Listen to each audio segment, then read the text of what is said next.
Hi guys, welcome back to My Therapist Said. My name is Stephanie and I am your host. Welcome back to the show, you guys. How the fuck are we feeling?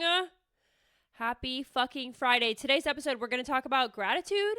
I had therapy yesterday, so chit chat.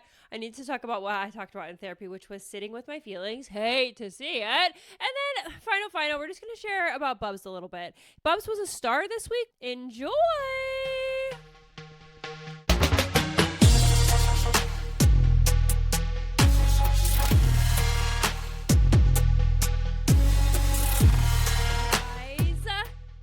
Welcome back to the Motherfucking Show! Happy fucking Friday! How the hell are we feeling? Is this thing fucking on? We fucking made it here to Motherfucking Friday! You guys, this morning I went to the grocery store. I know. I don't be really going to the grocery store very often. Oh my god, no. Hold on. We had an issue with equidistance on the... Hold on. Sorry, we had an issue with the equidistance on the desk. The mirror was hanging off the edge, which I will not allow. This morning I went to the grocery store. And I went for one thing and one thing only. Because lately I've been obsessed with matcha. Okay, thank you. I bought matcha last week and I've been drinking matcha every day. It just kind of makes me feel like a bad bitch, low-key. Also, you guys, I went to the coffee shop the other day.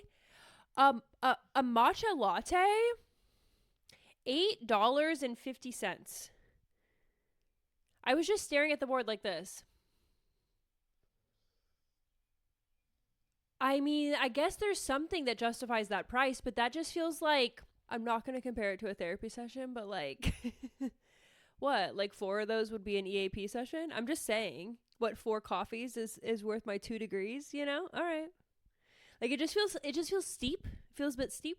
So I saw that and then I was like, I mean, of course I'm like, it gives luxury, right? There must be a reason why it's $8.50. I want to drink expensive ass drinks. I fucking love that for me. So I went online and I ordered some matcha off Amazon, which it was like $30. And I was like, oh, it's like a tin of it.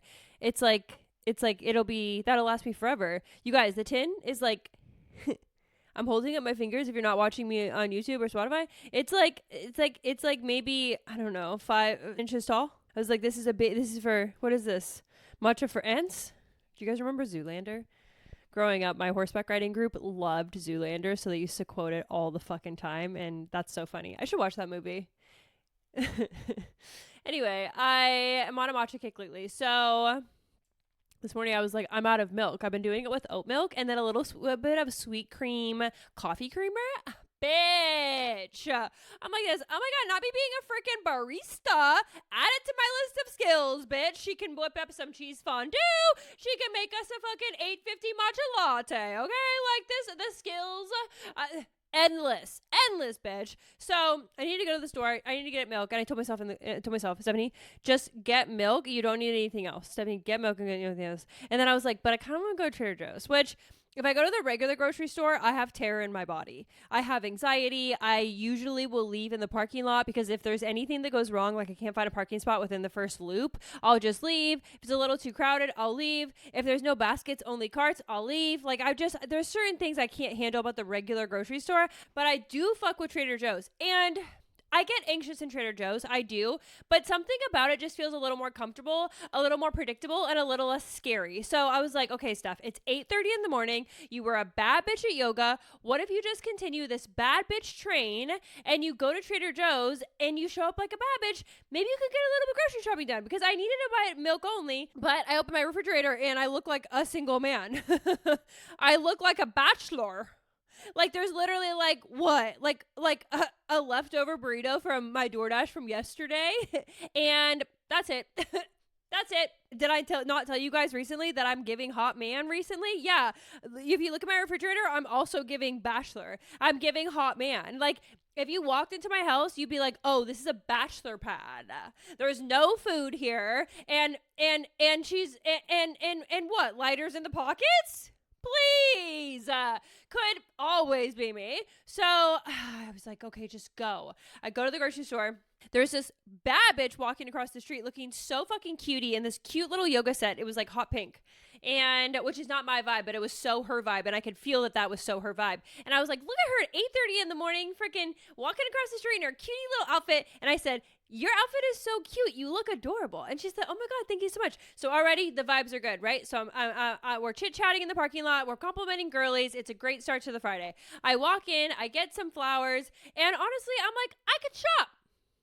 I'm not anxious, and I forgot my AirPods. Sometimes I like to listen to Carly Aquilino when I'm walking through Trader Joe's because she helps me feel calm, because her podcast is just so calming to me. So I was like, can I handle Trader Joe's without my girl? I'm gonna try.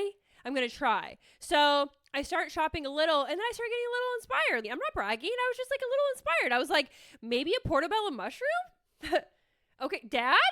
Like, was that you?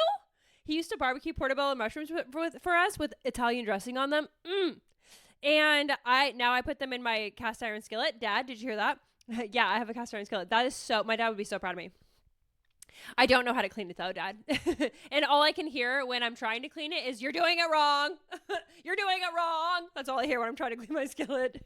You know that Chris Fleming has a fucking stand-up about cast iron skillets, and it is the funniest shit I've ever fucking seen in my fucking life. If you guys haven't seen Chris Fleming's cast iron skillet stand-up, I don't really even know what the stand-up actually is called, but if you just search that on the internet and you can watch the part of their joke, it is the funniest fucking shit that I love it. I that's one of my favorite. It lives in my head rent free. So anyway, 70, get the train. Where's the train? Dun dun dun dun dun dun dun. Put it back. 70, where's the on the track? Okay. So I get portobello mushrooms. I'm feeling like a bad bitch. I'm like, maybe a little pizza dough. Should we do a little pizza this weekend? Like, okay, girl. So I start getting really inspired, and I'm like, and this is like not me. I'm walking down one of the aisles, and all the employees are like stalking because it's hella early. It's 8:30 in the morning. I'm there with like all the people it's like me and then a bunch of like 80-year-olds, and I'm like, and this is the life for me. I love this shit. I don't want to be out of my house not past 2. Absolutely not. I don't really want to be out of my house past 10. If I'm being honest with you, I don't. I really don't like the streets. Not anymore. I don't need to be out there. It's crowded. I know what it's all about. 34 years on the planet. I'm like, I get it. I don't really need to see Trader Joe's at noon. I'm okay. So the vibes are lots of employees, not that many shoppers. Perfect for me. And I'm walking down one of the aisles, and I hear this girl like speaking, like, honestly, it reminded me of me, like, just speaking very opinionated. And I could tell she was talking about a product, like, in Trader Joe's. The energy was giving that she worked there. Like, the energy was giving, like, she's been thinking about this for fucking days, and she has so much to say about it. So I, like, tune into her talking about whatever she's talking about, because I'm like, I love her energy. And she's like, and I don't understand why they package the candles in this packaging. And she's like, it doesn't even smell that good. And what? It's so small. She's like, and I'm literally cheesing, and I'm laughing, and I'm just cheesing, and I'm like, I love this bitch. I love her. And she's like telling her all of the people around her, and this is how I think it should be done. And I look at her, and one of her friends, one of the other employees, she points at me, and she's like, she's literally smiling at us talking about this. And I look over at her, and I said, I'm sorry, I just love an opinion. And I said, whatever you're talking about, girl, you're absolutely right. Like, I love a woman with an opinion. You go, girl. Say more. Say what you mean. And you're right. And everyone starts laughing. They're just like, yeah. And she just like continues. She's like, and I just feel like, and I was like, oh my God, I fucking love her. I love an opinion. I love an opinion. I love a woman with an opinion. That's really my favesy. Because if it was a man, I'd be like this, turn it down, Steve. Like, enough. But a woman, I'm like, because she's right. Because I bet you the design of the candle was done by a man, because men stay in charge, right? But women are like this. It doesn't make any sense, but nobody listens to us. So we're out here just fucking bitching in a Trader Joe's. So I was gassing her up, and we were laughing, and I was just like, I'm having the best morning. I'm just feeling in a good mood, good vibes. I came home, got some flowers, made my little matcha. So everything is going good. One thing about the grocery store that I'm working on is not lying to myself. Let me explain. So, you know how when you go to the grocery store, and I'm going to give you an example of something that maybe people buy. I definitely buy spring mix. Okay? Spring mix. Always buying spring mix. And I'm a single girly. The spring mix sizes are fucking huge. There are smaller ones made for single girlies, I can tell. And I dabble. I'll buy either or. Do I ever open it? Do I ever dabble in the spring mix once it gets into my refrigerator? Do I ever fuck around and make a salad?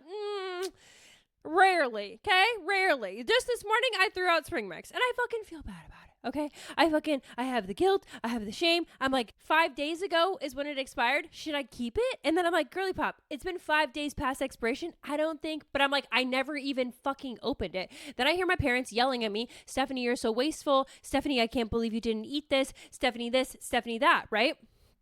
So I'm walking through Trader Joe's and I tell myself, Stephanie, and I like walk past the spring mix and I'm going to buy another thing of spring mix because I always buy a thing of spring mix because in my mind, I want to be that girl. I want to be the salad on a Tuesday bitch. I want to be a little grilled chicken, a little dressing, a little salad. But instead, I'm fucking Uber Eating a burrito. Okay, so there's a burrito in the fridge and the spring mix did not get eaten, okay? And it's just like I'm trying to like just become more in alignment with myself at the grocery store.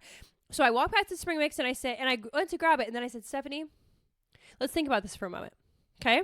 Hey, girly, look over here. Stephanie? Hey, Stephanie, look over here. So how many past spring mixes have we thrown out and not eaten? And then I'm like this, well, now I'm feeling bad. Okay, well, you didn't have to shame me in this Trader Joe's at 8:30 in the morning, okay, Stephanie? Like, why the shaming? And I'm like, hey, girl, I'm not trying to shame you. I'm just trying to ask you a legitimate question. How many times have you purchased spring mix and not eaten any of it, right? And then I'm like, once I get over the shame spiral and I'm like feeling bad about myself and I'm like, you know what, Steph, like, I probably have like purchased it for the last 6 months and maybe eaten it like twice. Okay. Like I've maybe fucked around and made a salad about 2 times. So do we need another thing of spring mix? Probably not. You know, probably not. And I get it. You know, I get it. I know you want to be that girl. Like, hey, I love you. And I love that you like have that vision for yourself. I love that you're like, maybe on a Tuesday, I'll want to like toss together a little salad. Like, I love that you want to be that girl, but sweet cheeks, you're just, my mom used to call me that. You're just not that girl. Okay. So today I was in alignment with myself and I actually listened to myself, which is something that I'm learning from my therapist. Unrelated to spring mix, but same thing. I didn't buy it. Well, look at me not buying salad. Oh my God. I was listening to Carly Aquilino's old episode this morning and she was like, my New Year's resolution is to start smoking cigarettes. Because she vapes and she's like, I want to quit vaping. My resolution is to start smoking. And I was like, oh my fucking God, that is the funniest shit I've ever It's like replays in my head. Like, my New Year's resolution is to start smoking. So my New Year's resolution in July is to stop buying salad. You know, girl, just stop buying it. You're not eating it. Just be real with yourself. It's not something you want to do. The process of making a salad, you know, you guys have told you before, I'm not going to cut a single thing up. Okay. I don't really fuck with cutting things up. Unfortunately, I lack patience and I have it tattooed on my hand because I lack it that badly. Has the tattoo helped me be more patient? No, honestly, the tattoo just makes me feel like everything I do is a joke and it makes me laugh even harder that I have this patience tattoo while I'm rushing through the fucking world, not being fucking patient. So I'm just trying to work on being more in alignment with myself. And I didn't buy spring mix, so that's good. Got home and yeah, I feel good today, guys. I killed it at yoga. I was indeed a bad bitch.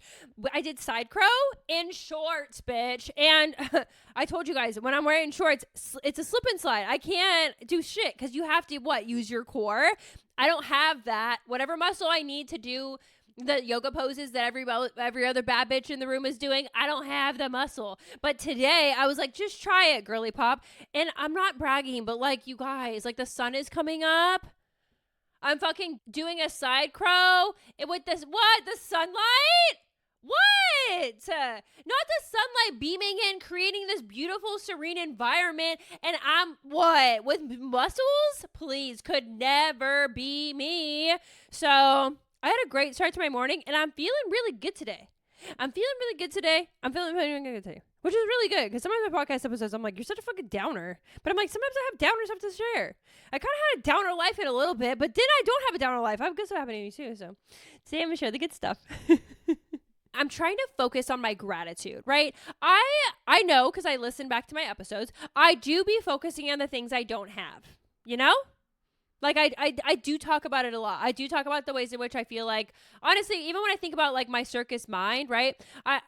How I see that is like I focus on my mentally ill brain, and I don't focus on the things that my brain does do really well. You know, I focus on my OCD. Why the fuck does the mirror need to be equidistant from the makeup brushes from that sticker? Why can't the mirror be hanging off the ledge and me be able to be on the podcast? Because I have OCD and my brain be latching onto shit. Why can't I just put the groceries away in the refrigerator and just let it be without having every label facing forward? Well, because my OCD tells me every label has to face forward. And then sometimes I'm like, I kind of like that. You know, I kind of like that. Like, I kind of like when I look in the fridge and every label is facing forward. Like, my OCD makes me really, really miserable, like, most of the time. But in certain ways, it doesn't, you know, it doesn't. It kind of does serve me a little. So I'm trying to, like, lean into my gratitude more. And this week I was doing my morning pages and I was journaling a lot, and I was actually feeling very like positive. I was like, I'm excited about my future. I don't know what it holds, and I'm feeling grateful that I have that option.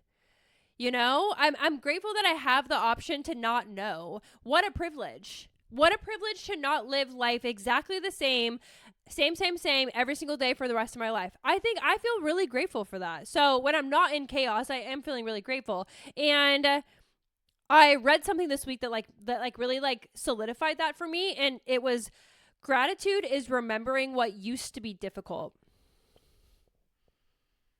which I love. Because I'm always pushing myself to gratitude to be like, just be grateful for what you have, right? I'm so grateful I have a roof over my head. I'm so grateful I have clean clothes. Washer dryer in the Bay Area is a fucking luxury, bitch. A parking spot where I could park my car, a luxury, bitch. My old apartment that I used to live at, we had 2 parking spots, which is unheard of in the Bay. And people used to sell their spots because we lived kind of close to BART. They would sell their spots. It would be, there was people that were charging like $500 a month. Like the landlord was literally like, you guys can park your cars there, me and my ex, or you can sell the spots essentially. And you can get up to $500 a month for these spots. So we could have made $1,000 a month just on our parking spots. But I'm not trying to get bipped. You know, I've been bipped like 5 times in Oakland. So yeah, but isn't that nuts? So it's not lost on me, dude. It's really fucking not. Like I have so much. But sometimes it is hard for my brain to like realize that. And my brain does get locked on like, but I don't have this. And what about this? And what about that? And you closed your practice, and how sad is this, and what is next, and da-da-da-da, right? It's like, so, like, I'm grateful for 2 seconds. Yeah, I love that I have so many hoodies. Like, yeah, that's really great. But like, what about a job? You know, like I do the gratitude thing, but it only lasts for like 2 seconds. And it's like hard for me to like sit in it and stay with it. But when I read that about gratitude is remembering what used to be difficult, I started feeling a little different about it. Like, oh, like focusing on like what I just said, right? Like focusing on like, there are people that don't have parking spots. And like, I mean, I used to like, you guys want to hear a crazy story? We're only 20. Yeah, I could probably tell it. Okay. When I was living with my mom and I just graduated from my master's program, this is about parking spots, but stay with me. It's interesting. I graduated from my master's program. I was first dating my ex, but we were not ready to move in together yet. So I find a place to live. I was going to rent a room, and the room was in East Oakland, very deep East Oakland. And if you don't know the Bay Area, just know East Oakland, certain parts of it are not the safest places, and it can be very dangerous living there. Like it just is. But the place where I was gonna live, it didn't seem bad, right? It was a little, you know, we'll just kind of have to see. But I'm used to Oakland because I lived in Oakland before. So I rented this room. I move into the place. First night I'm staying there, Bubs was with me. Mattress on the ground, gunshots all fucking night long. Like for a second I was like, fireworks? And then I was like, I've been living in Oakland long enough to know those are gunshots. So gunshots all night long. And I'm like, ugh, like maybe the area is not as good as I thought, but it's fine. It's a year-long lease. Like it's Stephanie, like you're going to be fine. Like it is what it is. You're renting a room. I think I had just got hired at San Quentin. Like I think maybe I had just got onboarded, and maybe like it was like my first day of work was like coming up. So yep, this is exactly what happened. So I sleep there the first night with Bubs, and I'm like, this is not, we'll see, right? So next morning, I needed to go to work. and my roommate walks in the front door, and I hear him yell up to my room, and he goes, "Hey, Steph." I was like, "Yeah." He goes, "What is your license plate number?" And I was like, "For my car?" I was like, I don't know. Why? What's up? He goes, "I think all 4 of your tires got stolen."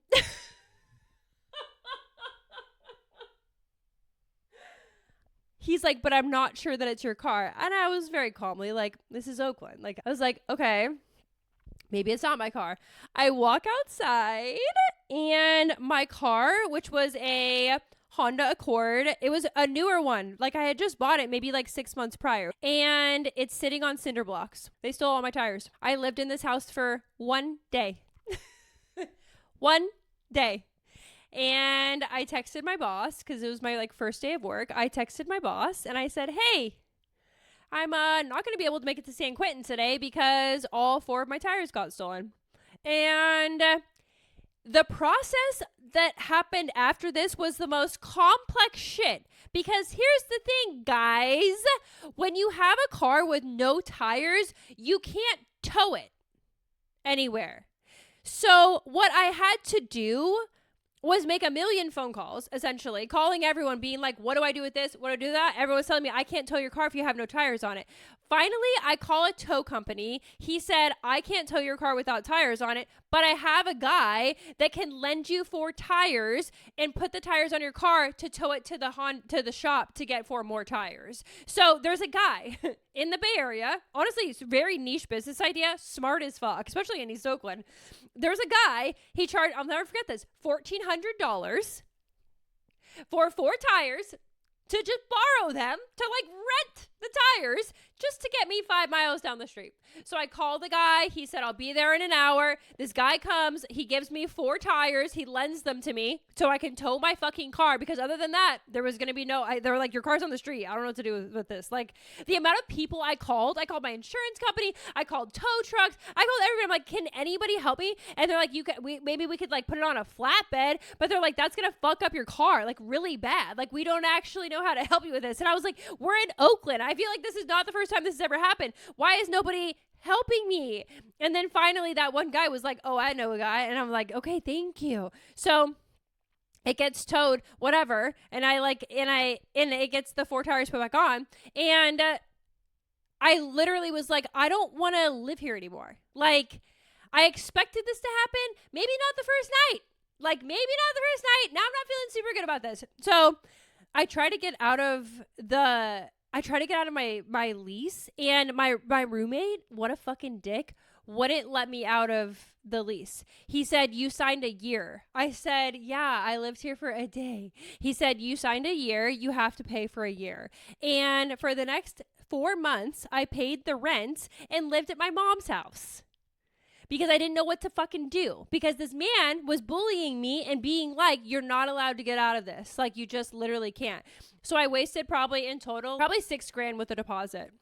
He was like, "It's your responsibility to replace yourself, like find a new roommate," essentially, for me. And I tried, you guys. I sent him like hundreds. Like, all I was doing all day long was on Facebook, like the Bay Area housing Facebook, like a Craigslist. Like, all I was doing all day long was sending him people. And every person that I would send him, he would tell me he didn't like them. He said, "I don't want a puppy." And I had a dog. Like, I had Bubs. He's like, "I don't want to have pets anymore." Like, just giving me these random fucking reasons why he wouldn't accept the people that I was sending him. I was sending him so many fucking people, probably like 30 to 40 people like a day, being like, this person. And I was doing all the communication because I was like, I want out of this fucking lease.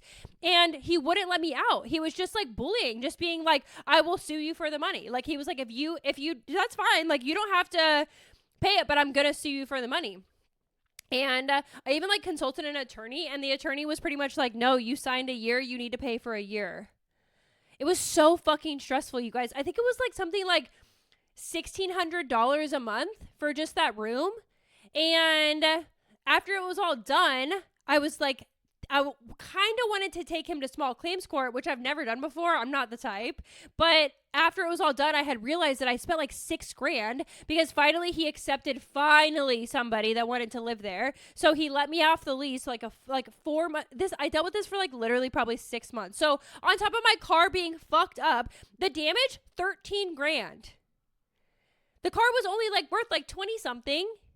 $13,000 in damage, but luckily my insurance company helped me out on it, but it wasn't great, guys. And they busted a window. It was so bad. They literally busted a window, stole the key to my, I guess I had the key to the, how you get the tires off or whatever.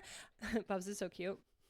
Big seeping. I guess the tire key was in my glove box, but I didn't even know it was in there. They busted a window, stole the tire key out of my glove box, took all my tires off, and then just like left my car in the street on fucking cinder block. Like my very first time getting a new car. And this is how it fucking went down. So once everything gets fixed and like I had to get new paint and everything, it was bad. And it was fucked up. Like from sitting on cinder blocks, the under of it was fucked up. Like it needed so many new parts. It was a fucking disaster. So on top of navigating the car situation after living in this place for 1 day, I was also navigating paying the rent and trying to get out of this lease, which the dude was not letting me out of the fucking lease. So after I realized how much money I had spent, I was like, I kind of want to take him to small claims court. And I tried, and then I tried to, what happened with that? You have to like serve them papers, and he wouldn't answer the door. Like he wouldn't allow me to serve him papers. And then I think I like asked someone to like, I was like going to court. It was horrible. Like I think I like asked someone to like help me serve him, and they finally got him the paperwork.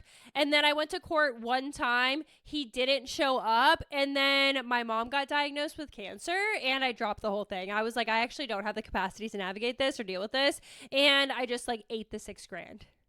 Which at that time, I was working for $30 an hour at San Quentin State Prison. Okay? Like I wasn't, $6,000 was like all my savings. Like I went to this guy for this place that he was just like forcing me to pay rent even though I wasn't living there. Isn't that fucked? So yeah, I'm grateful for my garage, bitch.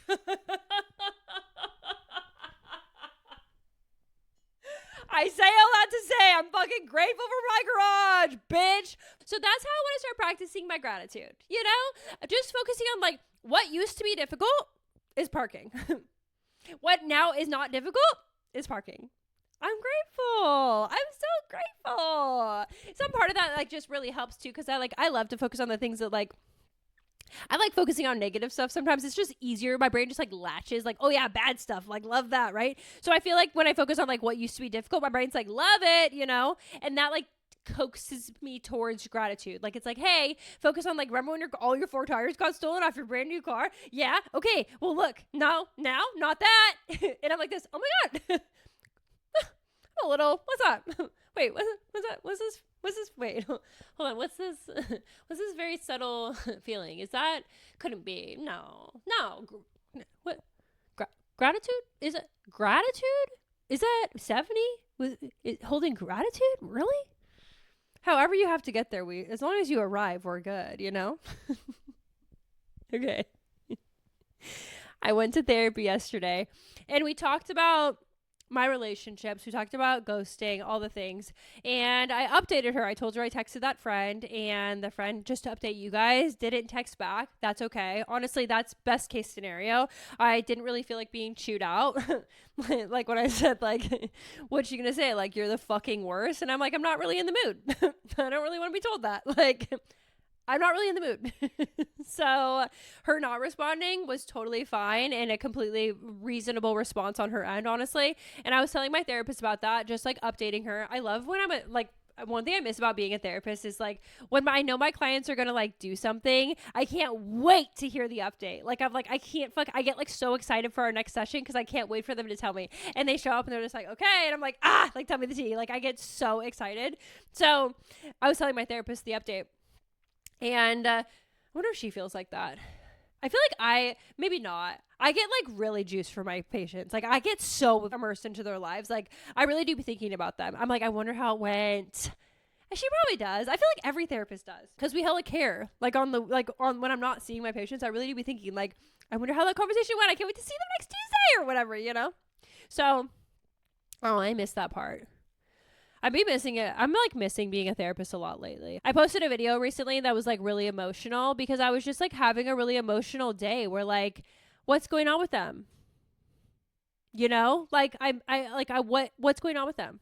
And like, it makes me so sad that like the admin took me out, you know, or like the lack of pay took me out. Like it just, or like the portal is not working took me out. Like all that shit, just like everything piles up on top of each other. And like the disrespect like took me out, you know, the 1-800 numbers took me out. Like the claim denials took me out. Like there's so much about it. The clawbacks that I still haven't paid back took me out. Like there's just so much about it that took me out that makes me so fucking sad because we're working with lives and I do wonder about their lives since then, you know, like they lost their therapist. Yeah, they can find another one, but I miss them because I was that person for them. You know, I was their safe space for some of them for years. So I was just having like a really emotional day about it the other day. So anyway, it's just hard. I'm just trying to like adjust, but I do miss them a lot. And I really just like I just like hope they're doing well. You know, I just try to send them like good energy and good vibes. And I like think about them often. And I think about like the specific stuff we were working on. I'm like, I hope they remember that. Or like, you know, I hope they like carry at least like the self-compassion with, you know, as they continue on in their lives or things like that. But they do cross my mind a lot. And I don't know, I just wish them well. It's really hard. It's like a really hard side of like closing a practice is like you're leaving people's lives, you know? So anyway. I'm going to therapy yesterday and we're talking about relationships and I was saying how my friend that friend that I previously had didn't text back. I was telling her, I was like, I start thinking of all the other relationships that I fucked up because now I'm on this like apology tour, right? Apology tour 2026, bitch. Like Stephanie fucking finally taking accountability for the first time in her motherfucker. Like Stephanie, you fucking 34. You're like this. I'm sorry. I'm fucking sorry.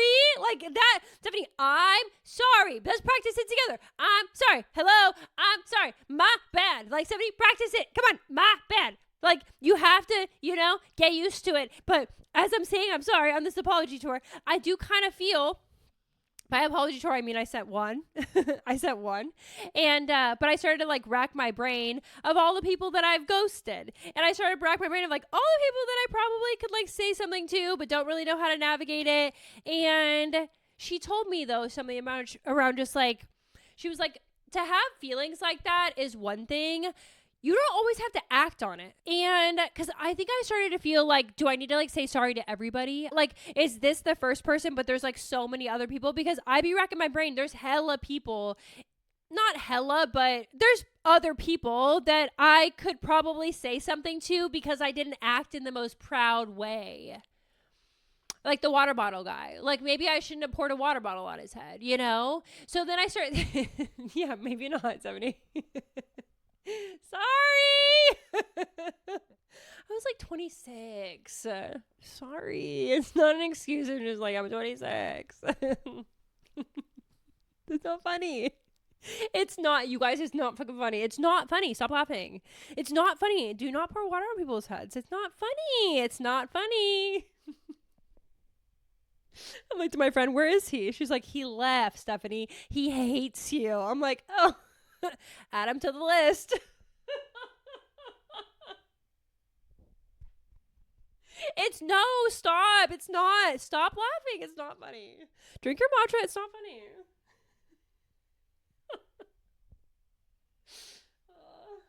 My therapist was like, what your practice is now is just sitting in the uncomfortable feeling of like realizing you've hurt people.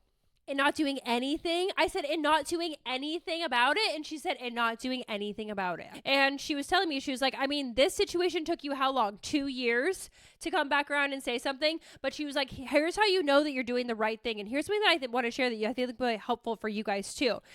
If you're doing it from like check in with your body. I was telling her, I was like, she was like, when you sent that message, how did you feel in your body? I was like, well, I had just gotten out of yoga, so exhausted, which was a good place to start, honestly, because I'd be anxious as fuck. And I didn't feel anxious. I was like, I felt calm. I felt grounded. I knew exactly what I was going to say. I just typed it all out and sent it. I read it through like one time. It wasn't like a edit again. I didn't put that shit into chat, you know, like I was like, I can just do this from my heart and I feel calm. She was like, that tells you that you gave yourself enough time to access this this level of relief, but from a grounded space. You didn't do it in a reactionary way. You didn't do it because you had just fought and you need to mend something, right? So to people that are going through conflict right now, you guys, I think it's really important that you check in with your body and you don't rush it. Because I do think I have historical relationships that I have rushed the mend, and then I stay hurt because I did it too soon, right? You know, like when you're arguing with somebody and you just want to stop arguing with them, so you just mend it, you just repair it, and it kind of feels like you're slapping a Band-Aid on a situation that needed stitches. That was a good, what is that called? Analogy, maybe? Metaphor, maybe? What's the difference?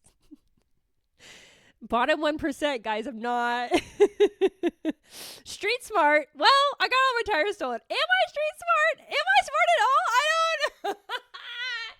I'm funny.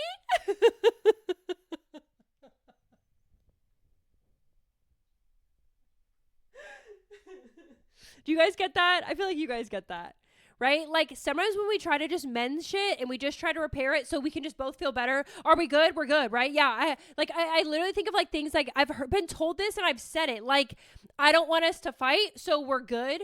Like saying things like that, like if the only intention of sending a repair message is so we don't have to fight anymore, I don't know that we're there yet, if I'm being totally honest. Like I've done it and I've received it, and every time when I think about that in my mind, it's like, was I really ready to repair it, or did I just want to get out of the uncomfortable?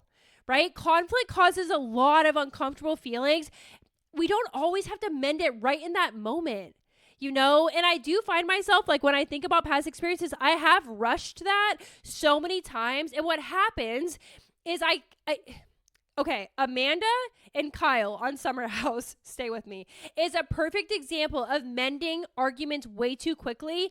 And what happens is Amanda kept a file folder of everything Kyle ever did to her. You hear them talking about it for years. They're a great couple to talk about because they've been on TV for like 10 years. So you can really watch the relationship evolve. And even 10 years later, Amanda is talking about things from year 7, year 6, year 5. You can tell she's pulling from memory of he did this back then. She hasn't moved on because they mended it before she was ready to mend it. Does that make sense? That's how I see it, at least. And the therapist in me sees it like that. And you could argue the point, but that's how I feel, right? And in our romantic relationships, it's tough because we see each other every day, right? We talk every day for the most part. So you don't want to just be in conflict forever, but you also can't take space forever. But I do think it's important and necessary sometimes to take longer periods of time to really think about, how do I feel about the situation? How was I impacted by all of this, right? How did this person really show up or not show up for me when we were going through this conflict? Did I like how they navigated the conflict? Like, not only thinking about the conflict, but how they showed up during the conflict, all is very telling. And if we just throw an "I'm sorry" on it, or we just, "I don't want to fight with you, so we're good, let's just chalk it up to a loss." If we just do things like that, we're stuffing how we feel about stuff sometimes, and then we keep it, we file it away, and we bring it up in a fight fucking 15 years later.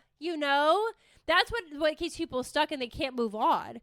And I've done that too. I have things in relationships that I replay over and over and over again of the ways in which they hurt me. And low-key, I'm still pissed about it. But I'm like, oh, but we're fine now, so I have to let it go. That's a logical way to look at it, but the logic doesn't work emotionally.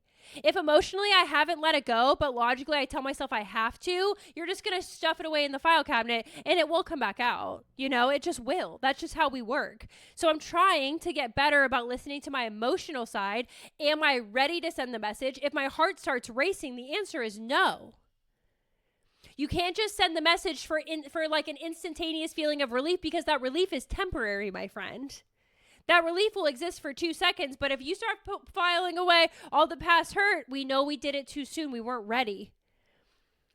Right? And I learned that from the situation because I knew I was ready. And I'm not replaying it in my mind. I told my therapist, I said, it's so wild. But ever since I sent that message, I haven't thought about it maybe less than 5 times. Not that I haven't thought about it at all. but like less than 5 times. Like I sent the message and I'm not replaying it. I'm not really thinking about it much. I'm honestly, the fact that there was no response, I'm not even replaying that really. I'm just like, it's okay. Like, cause I feel grounded and I feel like I showed up with, my therapist tells me this word that I never use myself, but she's right, with integrity. Right? Like I showed up with integrity. I showed up because I wanted to tell her that I was sorry, and I'm just willing to let it go past then. So no, I don't need to go on an apology tour and apologize to everyone else I've ever hurt because the list is long, bitch. You know, my 20s, please. I'm an addict, dude. You hurt a lot of people with addiction. It's just facts. My therapist was saying everyone else is allowed a lot of time too. Like if you're allotted a certain amount of time, you have to give everybody else that amount of time. So even if you went on your apology tour now, it doesn't necessarily mean anything for like, they don't have to respond to you right now. You know, and if you sent it too early, then you might be left feeling so anxious, really. But if you're to know you're doing this like correctly or doing this like in alignment with yourself, I could say a little bit better is you feel calm. You know, you feel calm when you send it. You feel calm after you send it. And that's exactly how I fucking feel. Not me growing, changing, healing. What the fuck? On this motherfucking Friday? Are you kidding me? Hate to see it. I'm like so proud of myself. I was like journaling yesterday and I was just like, who is she? I'm a big apology person, but I'm a big apology as a Band-Aid person, if I'm going to be honest on the track, which I think a lot of people can relate to. You know, when we just apologize because we just want to get out of the conflict, that's not a good reason to say you're sorry. You have to really think about what's going on here. Not even think about it, actually. I'm going to pivot that to you need to really feel what's going on here and like feel how you're feeling. And then that'll guide, should I respond yet or should I wait? You know, listen to your body, like breathe for a second, feel your stomach, you know, like our like stomach is like in our middle is like in our internal guide. There's a lot going on there. If we close our eyes and like check in with it for a second, it will tell you how you feel. But usually we're just like all over the place, chit chat. And we're just like, for me, I'm like screaming over my intuition. And then the last thing I'll say, she said, when you get like, when you have feeling, like if you're not ready, right. And you do feel like a feeling in your gut, like I'm feeling anxious or whatever. She said, instead of like sending the message because you feel anxious, just name it as anxiety. Groundbreaking news. Absolutely groundbreaking news.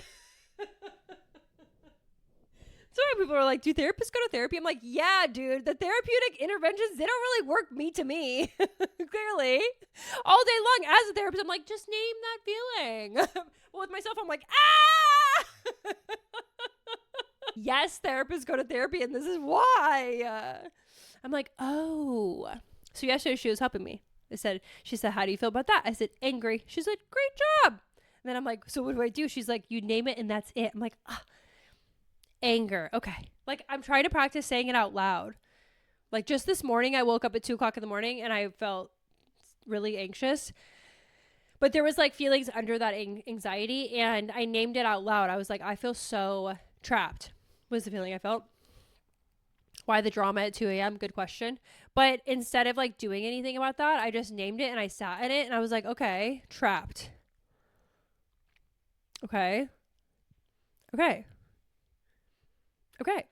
You know, like that's what it like looks like. Like you kind of have to just let it roll, let it ride. And then in this moment, what? I'm fucking cheesing about Trader Joe's. I'm no longer trapped, bitch. I feel happy as hell. And that's how it works. You know, I didn't need to do anything about it. You just say you feel it, name it, become, you know, low key, like this is going to sound kind of woo woo, but like kind of become buddies with it, you know, get to know your feelings and be able to name them like that. It's so powerful because I do think people they feel their feeling. I say people, I mean me always, they feel their feeling and then they're like, what do I do about it? Nothing, dog. Absolutely nothing, dog. You literally just, and then from a grounded space, maybe you could do something, but first it's just name it. What's the feeling, you know? Because I do think our feelings are so complicated. Sometimes it's really hard to name it. So we're just fucking shooting out messages left and fucking right. Creating just a fucking cloud of chaos around us instead of just being like sitting for a second, not sending the message, being like, okay. Anger, hurt, guilt, pain, whatever, right? Like naming them, getting to know them. Oh, I recognize this one. I've seen this one before. This isn't scary. It's just anger, you know, or it's just sadness. So incredible. Okay, final thing about Bubs. He was an absolute star this week. I told him, Bubs, we're going to get on TikTok. I'm a little nervous about it. If you guys want to follow me on TikTok, it's My Therapist Said Pod. Same as Instagram. But me and Emma are going to start working on TikTok a little more. And I feel nervous because it's just more visibility, you know, and there's always like a level of fear that comes with that. But I feel excited. I feel like I feel ready for it. And I feel like it's time to like join the crowd. I'm a little nervous that you have to act a little, you know? Like I posted a video this week of me and Bubs pretending to be on a Netflix documentary. Why is Bubs such a star? The minute I put up my camera stand, this dog acts totally different. Like he's like calm, cool, collected. He doesn't give a fuck about me. He doesn't give a fuck about anything. He's laying around all day long. And then the minute the camera goes on the stand, this dog is up. He's ready. He's looking at me, eye contact. Samantha, what's the plan? I'm like, Bubs, what the fuck? What do you mean, Samantha, what's the plan? Like, you've been sleeping for 14 hours. Now you're looking at me with eye contact? Whose dog is this? And this week, so I put up my camera on the stand. I have my little chair, and like in the TikTok, you have to like pretend like you're going on a Netflix doc. So I had my chair out, and I was like gonna pretend to go sit down. Why does Bubs hop up on the chair? It's a rolly chair too. It's not like easy to get up here. He's an 80-pound pit bull. So I like held it because he had like his little feet on there. And I was like, do you want to get up here? So I held it still. He hops up on the chair acting like he's the star. Like it was instantaneous. It wasn't even like I had to like be like, come on up. He was like, Samantha, hold it still for me. Samantha, get over here. Like I work for him. And I was like, honestly, but I was like, I love the energy. Like I love that you're down to be on TikTok because, you know, your girl is nervous. And Bubs, not nervous at all. He hops up on the chair. Not only does he hop up on the chair, he sits there for a while. He's just sitting in my rolling office chair. Just like this. I'm like, whose dog is this? I didn't know I had a star of a dog. Bubs loves this shit. Just like when I do my yoga videos and I film outside, he's like grabbing the yoga mat with his mouth and like dragging it around. Not something Bubs does. Like he really does be acting different when the camera's up. He's very good at this. I'm like, Bubs, do you want to be an influencer? What's going on here? He's like really talented. My little guy. I love you guys so fucking much. Thank you so much for being here on this episode. I hope you got something from it. You know, I hope you enjoyed the gratitude conversation. I think that's a good one. I hope you guys enjoyed just hearing me talk about, I don't know, how to sit with feelings and just know that like we all have a hard time naming our feelings, but it's important that we could even just name that, you know, like, yeah, I struggle with that. And try to focus on like how you feel in your physical body. If you're going through conflict with anybody, or if you're feeling anxious in your relationship in any way, just think like, well, how do I feel in my body about this? Am I really ready to repair? Or like, do I need a little more time to process on my end? Because if we're repairing and creating a file cabinet, those files are going to get thick pretty quick. And that's not fair to you to hold all that. You know, that's heavy. It's not fair to your partner either if we're bringing up stuff from 2006. So I love you guys so fucking much. Have a great weekend, and I'll see you on the next one.